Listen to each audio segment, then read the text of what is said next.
Magandang buhay! For today's video, magluluto naman tayo ng salmon sa butuan. Let's go!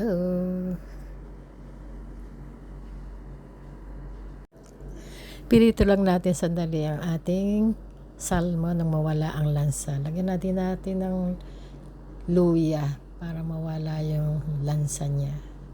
And then ayan, nagpakulo na ako ng sibuyas, kamatis at luya at nilagyan ko na rin ng butuan, patis, chicken powder at ayan, mayroon na rin tayong sili. Laprutin lang natin yung ating butuan nang lumabas ang kanyang asim at saka natin siya ibalik